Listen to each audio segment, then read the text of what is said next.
So it's about the condition, it's understanding what it is, it's understanding the treatment options, it's understanding how to manage your seizures, but then it's about how you as a person can manage those having epilepsy, the mental health problems that people have, the anxiety issues that people have.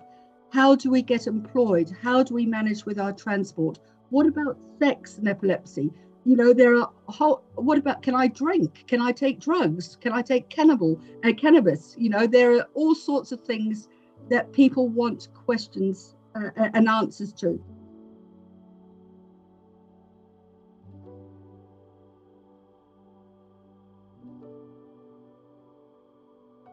You know, one lady said to me, I'd rather have cancer than epilepsy. I'd rather have this than have epilepsy.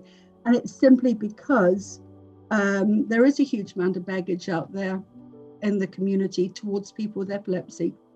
Across the board, employment, for example, 54% of people in New Zealand who could be employed with epilepsy are employed. So that means that we have a huge number of people who aren't employed for a number of reasons. And one of the things is that they will cite the health and safety risks attached to employment. So that's about then having a discussion with our clients as about how to choose a job that is appropriate, to be how to manage the seizures, how to be responsible for seizures. And what I've done, I've actually developed an epilepsy action plan, which is not wordy, because I think I've read a lot of action plans from around the world and they're incredibly wordy. I've synthesized everything, and it's written on an A4 piece of paper in a visual way, so that it's so easy to understand that in the event of a seizure happening for a particular person, this is what you have to do. So for me, as it is for you, getting information out to people is incredibly important. I think things are improving. There is a global push from around the world, from organizations from around the world that want to have better communication, and for people to acknowledge that actually it can be pretty rough when you have epilepsy. I'll go further with the employment issue. I say to my clients with epilepsy, if epilepsy doesn't affect you day to day because you're well controlled and you haven't had a seizure for a significant amount of time, don't put it on your CV. Have that conversation in the employer's office when you have the job. And that's where the epilepsy action plan that goes in. And because, you know, it's a bit like putting asthma on your CV. You may have had childhood asthma that you've grown out of, or you may have had the occasional asthmatic attack, but it doesn't affect your ability to work.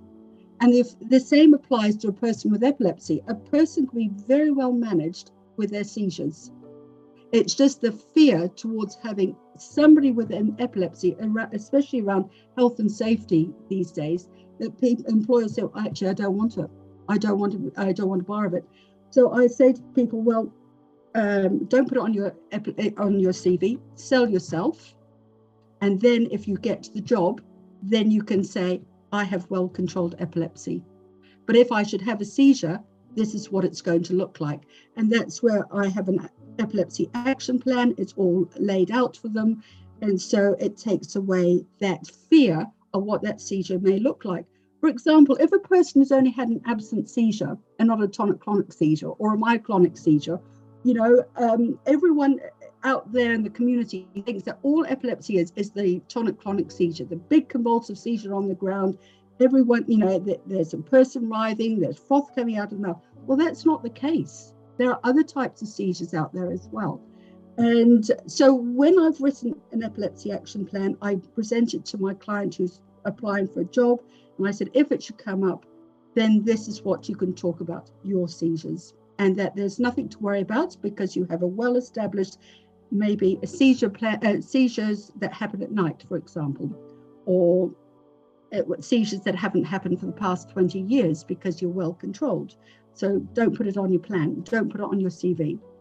Then I will go into an employment situation and I will talk to the staff about epilepsy, and I'll talk about the plan. And people go, "Oh, is that it?" And I go, "Yes, that's all it is for this person."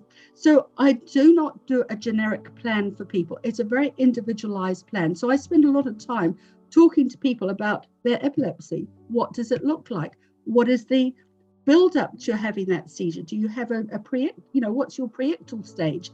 What happens on your recovery? And so we build up this picture so that it goes in the plan so that people have an understanding. And as I said before, it's not a wordy plan, it's a visual plan so that people can understand what's happening for a person with epilepsy and that they can feel empowered about how they can help somebody. We'll also talk about a recovery period too, what it means to actually recover and what a seizure looks like in terms of the length. So some people say to me, "Oh gosh, that seizure lasted for an hour. And I will look at a video recording and I said, "No, well, actually that seizure only lasted 2 minutes, barely 2 minutes. Oh, but they were asleep." Yes, that was probably because they were still confused and a bit groggy and they came to for a bit. And then they often need to go for a sleep to have a lie down. They may have a thumping headache. And so it is about having that conversation. And employers have been really quite good then by understanding the epilepsy. Occasionally, I have to present to HR, which is not that pleasant. When I have a client who has a breakthrough seizure, and they may have a seizure in front of the reception area, and it doesn't look very nice, for example.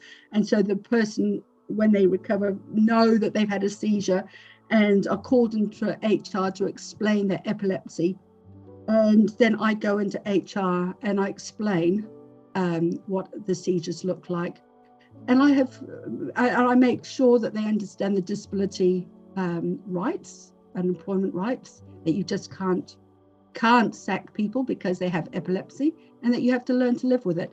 And if it's a breakthrough seizure, what that breakthrough seizure may look like, that it may be just a temporary blip in a person's epilepsy journey because there may be a change in medication for whatever reason, or what happened in New Zealand a couple of years ago, the organization that is responsible for buying medications had changed a branded form of medication to a generic form of medication. It affected 10,000 people, and a significant group of people with epilepsy were having breakthrough seizures or feeling really bad, and in 6 cases they died. But that hasn't been proven. That was categorically proven. But people who died, they felt uncomfortable with that medication change and subsequently died of SUDEP, which is devastating. So having conversations, going back to employment, is really important so that they can understand why there has been these breakthrough seizures. But a breakthrough seizure at work means a lack of transport too. How are you going to get to work? What's going to happen? Your work involves driving. So it's about how can we negotiate then. If work involves driving, how can we negotiate for a 6-month stand-down period? Is that possible? Or a year stand-down period? Is that possible? So there's a lot of discussions that have to go on at the employment. It may be I have to go into a government department that deals with benefits. Here it's called work and income. I don't know what it's called in the UK. A person has seizures and they're put on a job seeker thing. You have an expectation to find a job, and you have to meet up with work and income every 4 weeks to state why you haven't got a job. And so it's about saying, well, this my client is impacted by this epilepsy in these ways, and it's difficult to find a job. And so it's about understanding for them what the seizures may look like. Unfortunately, and this is where I can put my head on the block a bit, unfortunately, you get staff members who say, I don't actually have to understand. All I have to do is administer the law. And to me, it is not about just administering the law. It's about understanding who you're working for. And so I like to go in and give talks to Work and Income and let them know what it's like to have epilepsy, or at least go with my client to an appointment so that the case managers can understand what it means to have epilepsy and be on a benefit. Because if you're on a benefit, it's hard work. And if you're told to front up and get a job, that's stress. That stress creates more seizures. And so it can be a very unhealthy cycle of events that happens in people's lives. So driving is another thing. I'll talk to my clients about driving and why they have to have a stand down period. They get very angry, especially if they've never been diagnosed with epilepsy before. They've been a truck driver or been working on the farm. They've been told to not drive. And their whole world implodes. So it's about managing that. So on the end of the phone, or when I meet people, it's a barrage of abuse from a person who loses their license. But the reality is it's for the safety of themselves and for others. So sometimes in my job, it's about keeping the lid on things and acknowledging problems that people have, and how can we actually overcome some of these difficulties, such as in transport. I think globally, I'd like people to understand that that you're not alone. That people with epilepsy in the States or in England, we're the same as you down in New Zealand. We can struggle. Sometimes we don't struggle because we're well controlled, but we're just the same, irrespective of our color of our skin and the religion that we have. We're just the same. And what I'm cheered by also is the number of strong women coming through, flying that flag.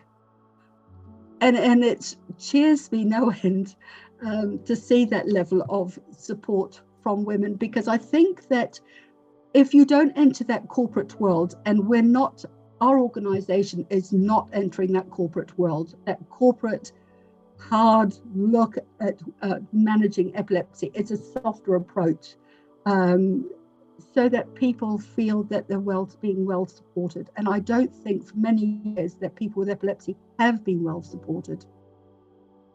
Now, I'm hoping they will be well supported from people like yourself, Michelle, and everyone else that want to be heard, is that we will get what people with epilepsy truly deserve, and that's to be understood, and that is to have the level of support in employment, in transport, in life generally, so that people can live the life that they choose to live.